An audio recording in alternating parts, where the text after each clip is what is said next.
In the wake of that leaked Supreme Court draft decision, we're left to speculate now how individual states will legislate abortion. Should Roe v. Wade be overturned and power over this issue is returned to the states? At least 13 states have already passed preemptive trigger laws which would ban abortion immediately should the High Court overturn Roe v. Wade. We are joined now by the governor of one of those states, Arkansas Governor Asa Hutchinson. Governor Hutchinson, welcome back to GMA3. And the Arkansas trigger law bans abortion with an exception to protect the life of the mother, but it does not offer exceptions in cases of rape or incest. You have expressed reservations about leaving out those exceptions. So my question to you is, why did you sign this trigger law, and what are your plans if that trigger law, as it's currently written, goes into effect?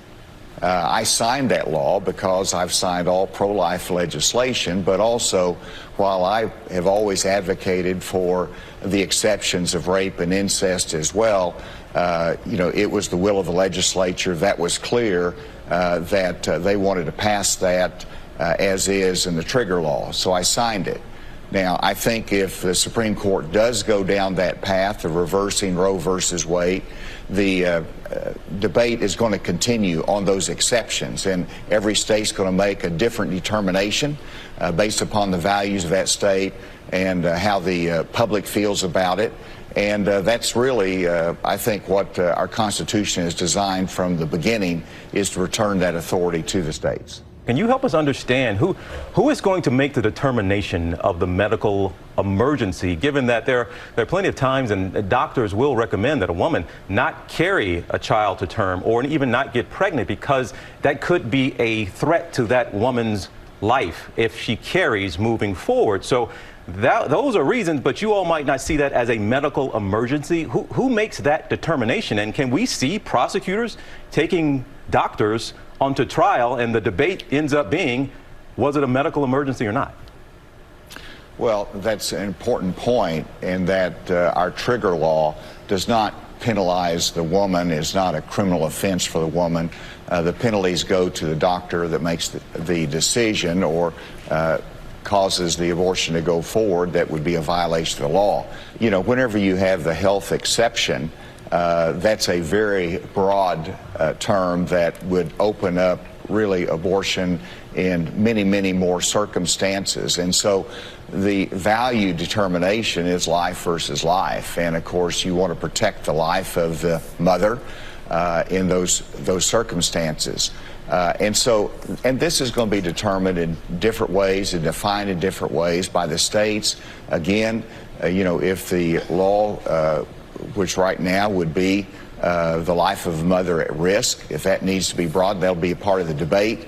But right now the legislature has said, and I would support that the exception should be the life of the mother. I would add in the exceptions of rape and incest as well, because those are criminal offenses. And we want to ask as well, Governor, look, I think your Attorney General was answering questions not too long ago and saying what we're going to do here. Look, if abortion is not going to be an option for a lot of women in the state of Arkansas, then we want to increase resources in other ways to help. But it's a state, and it's my home state, but it is below the average or above the national average when it comes to poverty rates. Maternal mortality rates are some of the lowest, or the worst, I should say, in the country. And you've seen a spike in foster care children over the past few years. What resources are you going to be able, given that, to help women if now abortion is not going to be an option moving forward?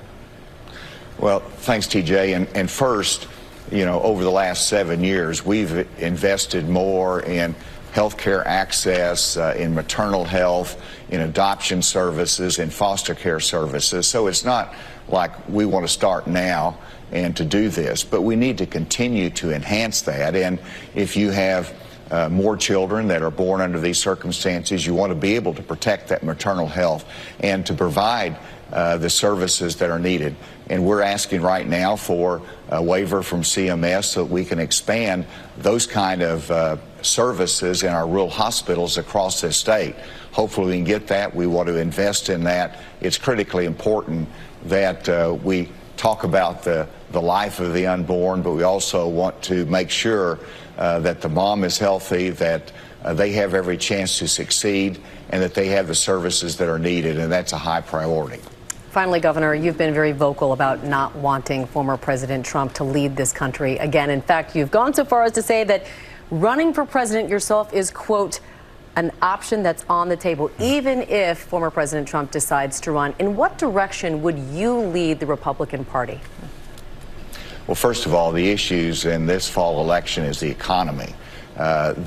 With baby formula shortages, with supply chain issues, with inflation, it is about the economy, and we have to address that. And I've got a good record here in Arkansas, but I want to take our country in the direction of problem solving. It is not about the past. It's not about the past election. It is about solving the problems of the future and having an America that is strong on the world stage, but enhances freedom here, that pushes the private sector to excel more, and that we're a country that's based upon our goodness and that the world sees the goodness of America. And that's what we should be talking about this election and in the future, and that's what I want to represent. We'll see where that message goes. We're not going to make any decision, obviously, until after the 2022 election. Oh, okay. Well, we had our fingers crossed. We thought you were going that direction. We thought the announcement was coming right now, Governor. Governor Hutchinson, we always appreciate, again, you've always been great and come back and being a guest on our show, so we absolutely appreciate it, and we'll certainly expect to see you down the road, okay? Hey, great. Good to be with you today. Thank you. Well, hey there, GMA fans. Robin Roberts here. Thanks for checking out our YouTube channel. Lots of great stuff here. So go on, click the subscribe button right over here to get more of awesome videos and content from GMA every day, anytime. We thank you for watching, and we'll see you in the morning on GMA.